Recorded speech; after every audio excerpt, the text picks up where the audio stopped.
Continuing on from yesterday, let's talk about some more spooky games, this time for the PS3.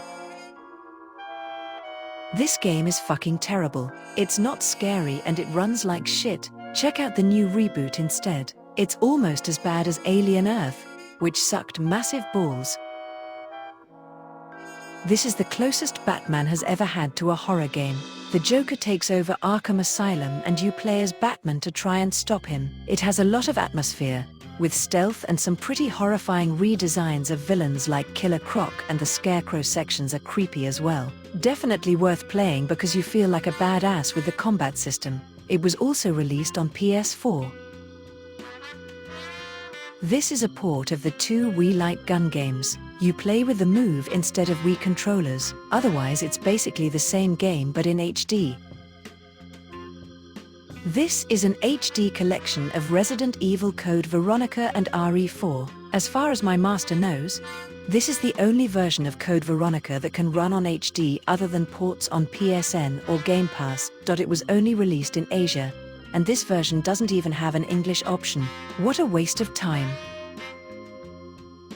In this game, Ethan has become an alcoholic from dealing with the PS3 framerate. He is roped into assisting his former colleague, Rosa, in tracking down a missing person and soon becomes involved with Evade, a powerful cult who want him dead. The game was lauded for its gameplay changes such as chain combos in hand-to-hand combat and changes to the forensic investigation. The story is a bit sillier than the first game, but the gameplay changes make it worth it. The Darkness is based on a comic book from the 90s, where a character named Jackie is possessed by a demonic entity called the Darkness and fights back against his uncle Paulie, who tried to kill him and murdered his girlfriend Jenny. This is a first-person shooter, but story-wise is more like The Godfather meets Venom. The Darkness 2 is the sequel to the first game, where Jackie is forced to start using the darkness after quitting cold turkey several years ago. It turns out a cult is out to try and strip the darkness from you, by force if necessary, and you have to take them on. This game is quite violent and you have some tweaked darkness powers. Both games allow you to use multiple weapons combined with cool darkness powers that you use solely for killing bad guys. It ends on a cliffhanger and a third game was never produced, which is too bad. This is a good series that deserves more attention. This is a collection of games in the Darkstalkers series. It's a fighting game featuring monsters instead of men in bathrobes like Street Fighter. It features Night Warriors, Darkstalkers Revenge, 1995, and Darkstalkers 3. The scariest part for journalists who reviewed the game are the characters' giant tits. Dead Island. This is a horror game that became famous because of its initial trailer. It's a first-person parkour game in which you run around, explore the island and avoid and/or kill zombies. My master thinks it's okay but overrated. This is the sequel to Dead Rising by Capcom. You play as Chuck Green, who is a contestant in a game show where contestants kill zombies for money and fame. Chuck needs the prize money to buy Zombrex, a medication that suppresses the zombification process, for his young daughter, Katie, who was bitten by her zombified mother. The gameplay is a little more fair and the time limits aren't as strict in this game. Dead Space is a science fiction survival horror video game. You play as Isaac Clarke, and hooray, the game is in third person. You explore the spaceship Ishimura, arriving after what appears to be some kind of outbreak. In the game you fight monsters called necromorphs by dismembering them, including in some cool sections in Zero G where you also solve puzzles. It has excellent sound design and atmosphere and was widely praised when released. Dead Space 2 continues the story 3 years later, with Isaac having gone cuckoo from his exposure to the artifacts that caused the outbreak of necromorphs on the Ishimura. This time you explore a space station, fighting both necromorphs and the station's administrator, Hans Tiedemann. The gameplay is largely the same, although it contains a pretty pointless multiplayer mode, inserted at the behest of EA, who ruined the third game in the series. This version of the game features extra story content, updated controls, and still has a horrible frame rate. However, My master was able to finish it without encountering any game-breaking bugs. Deception 4 Blood Ties is the fourth game in Tecmo's Deception series. You are Lagrina, one of the Devil's daughters. You and your 3 assistants are trying to find holy verses to resurrect the devil so that he can rule the world again. Your goal is to prevent the enemy from reaching you, exclusively using traps. There is a large variety to choose from, including rolling boulders and spiked walls to springboards, iron maidens, human cannons, falling bathtubs, and banana peels. Different types of traps include brutality, magnificence, or humiliation. Each different type used will grant different rewards from the Devil's 3 servants, so heartwarming it should be on the Hallmark Channel. This is the Devil May Cry series starring Dante as featured in Shin Megami Tensei Nocturne. The collection features the first 3 games.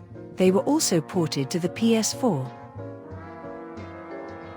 Devil May Cry 4 features Dante and a new character, Nero, as playable characters. Nero, a teenager with demonic powers, is ordered by the Order of the Sword to capture a man named Dante. As the story progresses, Nero learns of the dark side of his followers who aim to use him and Dante due to both of them being descendants of the legendary Dark Knight Spada.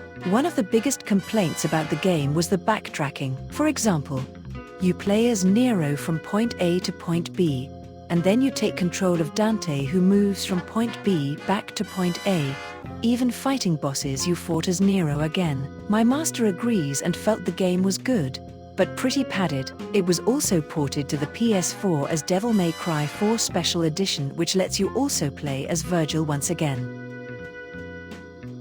Doom 3 is a reimagining of the original game. The BFG edition had a graphical upgrade and contains extra content such as Resurrection of Evil, The Lost Mission, and ports of Doom 1 and 2. Some people complained because this isn't the same run and gun style as the previous games, but it has a great, tense atmosphere my master really likes, and it is definitely more of a horror game than an action game. It's the scariest Doom game and perfect for Halloween. Here are Earth Defense Force 2025 and Insect Armageddon. These are sequels to the first game released on the Xbox 360. Again, not exactly scary, but fun in that 50s monster movie sort of way. This is an action RPG where you play as one of 2 characters, either Ellen or Keats, who have their own distinct storylines and playstyles. The game takes place in the small seaside Irish village of Doolin, where you explore and talk to the villagers on the night of Samhain, and the fantastical Netherworld, which is inhabited by folk creatures and spirits. The game is beautiful for its time, has a compelling story, a unique setting and a good soundtrack. The gameplay can get repetitive as in the Netherworld. You capture fairies, equip them and have them help you fight, and this requires you to shake the controller like you're having a seizure. Uh-oh. Watch out, Sony. Nintendo is going to travel in time and retroactively sue you for copyright infringement. Ghostbusters. This is an original story featuring the movie characters and are voiced by the original actors. It essentially works as Ghostbusters 3. You play a new employee and you visit locations from the first 2 movies and fight iconic monsters while you investigate a mystery involving Ivor Shandor, the man who tried to resurrect Gozer in the first movie. This was also ported to the PS4. My master liked the game but thought the last boss was bullshit. This is a port of the Wii game onto PS3. You use the Move controller to play. It features new weapons and levels not features in the original game. It's gory, has a lot of naughty words and is very, very fun. It's an homage to 70s grindhouse films, and it's a good one.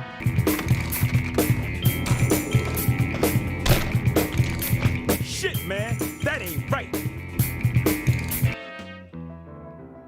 In Never Dead, you play as an immortal demon hunter, and you can remove your body parts to achieve goals in the game. This game has a fun premise, but according to my master, the controls are balls and he didn't finish it. This is only included for the fun extra mode called Undead Nightmare. It's a what-if story where many of the characters in the game are turned into zombies because of an Aztec artifact, and John Marston has to reverse it. This is a port of the GameCube remake that was released on PS3. My master imported it because he stupidly assumed that Capcom wouldn't be porting this to every system in existence in the future.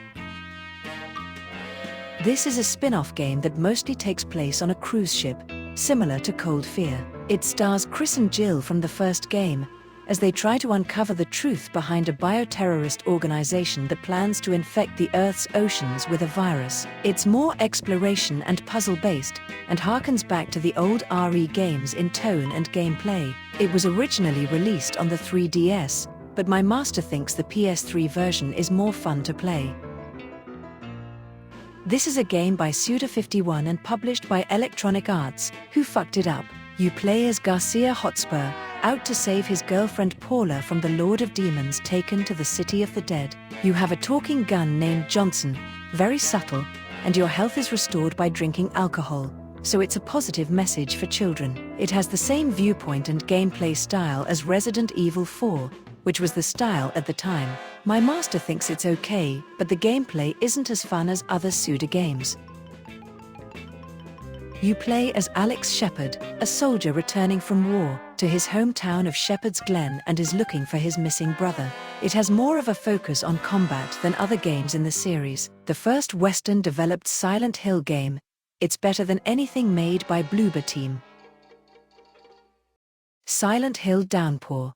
This is played in an over-the-shoulder perspective like Resident Evil 4. How original! You are Alex Murphy, a prisoner being transported, who is set free after a crash outside the town of Silent Hill. It was better received than Homecoming and is better than anything made by Bloober Team. This is also called Siren Blood Curse, and is a reimagining of the original Siren game on PS2, incorporating gameplay improvements from Siren 2 and altering the story. The game focuses on stealth, using a sightjack system in which you hijack enemies called the Shibito, and look through their perspective to avoid them. Using an automated split-screen mode, the story focuses on an American television crew that arrives in Japan to investigate and document the legend of Hanuda, a vanished village where human sacrifices are said to have taken place 30 years prior. If the game is against journalists, maybe the Shibito aren't bad guys after all. In this game, you play as a little girl running away from zombie George Floyd. Wait, that's not right, but you do play as a criminal American. Walking Dead.